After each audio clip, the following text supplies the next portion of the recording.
avec la Gazzetta dello Sport, nos collègues italiens. Quel accent qui parlent d'Antoine Griezmann ce matin. Oui, exactement. Alors, une liste a été dressée par la Juventus, selon nos confrères de la Gazzetta dello Sport, pour le futur mercato hivernal. Parmi cette liste, figure Antoine Griezmann, qui est l'une des cibles prioritaires de l'équipe de la Juventus. Attendez, nous, ça nous a intéressés. Est-ce que la Juve, dans la situation dans laquelle est actuellement Antoine Griezmann, il ne joue pas tous les matchs, vous connaissez cette histoire de clause Barça, Atlético, ça serait pas mal comme porte de sortie. Regardons vos réponses. Non. Pour Alicia. Mais why not, nous dit Karim Benali. Palkeno en italien, si vous voulez. Ouais, Palkeno. Mais non, pas pour Benoît. Mais alors, pas du tout même. Il est tranchant ce soir, c'est Olivier Bossard. Moi, je suis d'accord avec Karim. Alors là, on aura tout vu maintenant. Si vous mettez sur l'ardoise d'accord avec Karim. Good idea, puisque vous avez un accent italien, anglais, français. Bravo, mon cher Raphaël Sebaoun. Loïc, vous avez commencé? Oui. Mais c'est pas ce que je veux dire. Tout à fait, je suis d'accord avec vous. Mais non, mais sur le why not, il a vu l'ardoise. Le why not, c'est vrai que pour le coup, on en parle parce que le mondial, c'est dans 50 jours. Quoi. Et que on a envie de savoir ce qui peut se passer. Après, au mois de janvier, c'est peut-être une nouvelle saison qui redémarre. C'est justement après la Coupe du Monde. Et il a peut-être besoin de voir autre chose un petit peu, Antoine Griezmann, parce qu'il a connu que la Liga dans sa carrière. Ça se passe pas très bien depuis 3 saisons maintenant à l'Atlético. Là, ce que fait le Barça et l'Atlético avec lui, c'est n'importe quoi. Franchement, c'est presque honteux ce que les deux clubs font pour Antoine Griezmann, pour un joueur aussi important qui a été podium du Ballon d'Or. Aujourd'hui, avoir une clause pour qu'il ne joue même pas 50% des matchs, moi, je trouve pas ça normal.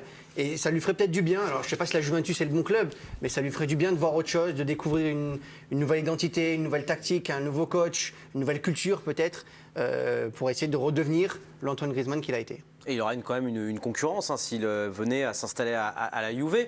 Vlahovic, qui est arrivé l'hiver dernier, l'international serbe. Il y a également, dans une moindre mesure, des garçons comme Moïse Kean, Milik, qui s'est engagé et qui joue et qui fait des statistiques, même s'il n'est pas tout le temps titulaire. Donc il y a quand même une concurrence. Alors, on s'est amusé à faire une petite composition d'équipe. Si vous venez à arriver, regardez, alors l'associer, ça serait sexy avec Vlahovic, avec Kostic et Di Maria pour lui donner des ballons. Voilà, ce serait intéressant. Il pourrait, c'est un 4-4-2, c'est le système employé cette saison. Il pourrait s'instaurer et s'installer dans cette équipe. Why not, mais sans Allegri par contre. Oui, alors peut-être le problème, c'est sur le banc. Enlève Allegri.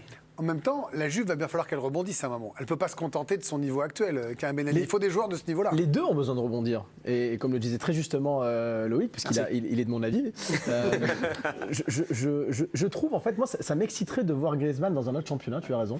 Alors, je ne dis pas que j'ai besoin de voir ce qu'il vaut, parce qu'on l'a déjà vu, il est vainqueur de la Coupe du Monde en équipe de France, il a été monstrueux, peut-être pas sur la dernière année, mais ces dernières saisons. Il a été monstrueux à l'Atlético avant de son départ au Barça. Et je pense qu'il a besoin de redevenir un leader d'attaque. Et je pense qu'à la Juve, qui est en reconstruction, il pourrait devenir ce leader d'attaque autour de Vlahovic, Di Maria, Milik et consorts.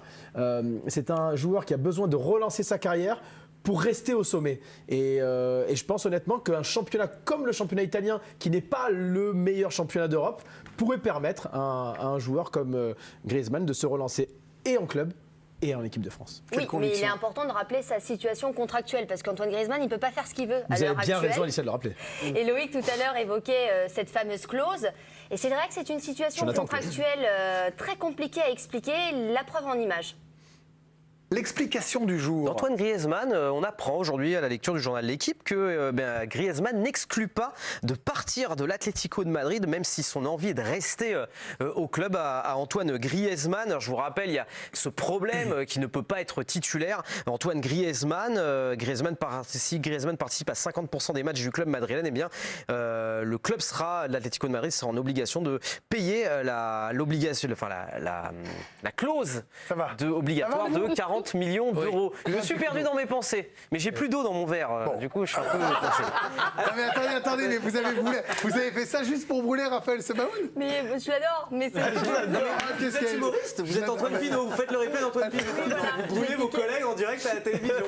Non, mais c'était pour montrer à nos téléspectateurs à quel point Raphaël Sebaoun était incompétent. C'est catastrophique, vous allez sur le banc. C'est lamentable. C'est la délation. Mais bien sûr. Et vous l'avez vécu en direct. Exactement, et qu'est-ce qu'on s'était marré? C'est lui qui va sur le banc. C'est lui qui va sur le banc. Je m'en vais de cette émission. Mais c'est quoi cette Alors, vous savez pourquoi c'est lui qui va sur le banc? Parce qu'Alicia n'a pas fini. régime totalitaire? Raphaël, restez, voilà, mettez-vous dans l'autre partie du banc et Alicia vous remplacera. Bon, le pauvre, c'est Quelle vrai que c'est méchante totalement personne, Alicia, on dirait injuste. pas, hein. Bon, à sa décharge, c'est vraiment pas évident à expliquer. C'est pourquoi on a demandé à notre correspondante à Barcelone, Tracy Rodrigo, de nous expliquer précisément la situation du contrat d'Antoine Griezmann avec le FC Barcelone. Il paraît donc maintenant assez clair que le contrat de prêt s'établit sur 2 ans et non sur 1 an, comme pouvait l'espérer le Barça, pour essayer d'empocher les 40 millions que pourrait recevoir le club catalan si le joueur joue les 50% de matchs, les 50% de matchs joués dans l'année. En l'occurrence, Griezmann a joué beaucoup plus que 50% des matchs où il était disponible lors de la première année. Et donc, l'Atlético de Madrid cherche à faire baisser ce pourcentage pour qu'il descende en dessous des 50% et pour ne pas avoir à payer la somme de 40 millions au FC Barcelone. Voilà pour les différents enjeux liés au contrat d'Antoine Griezmann. Et juste une petite info supplémentaire confiée par Tracy Rodrigo. En Espagne, on n'est pas du tout inquiet avec cette rumeur liée à la Juve. Est-ce qu'on peut avoir un plan sur le banc avec Raphaël Sebaoun, s'il vous plaît? Eh bien, Raphaël, j'envoie Alicia et vous revenez, mon cher Raphaël. Merci c'est normal. pour cette justice. Si on ne veut plus se moquer gentiment Mais bien sûr, alors de ses vous savez collègues. qu'on est pour la moquerie dans l'émission. Franchement, en je général. le mérite. Il n'y a pas de justice à 2 vitesses ici, bravo Grégoire. Absolument pas. Le groupe vit très bien. C'est important de challenger ses amis du soir. Olivier Bossard, n'êtes pas du tout d'accord. Il ne faut pas qu'il aille à la Juve.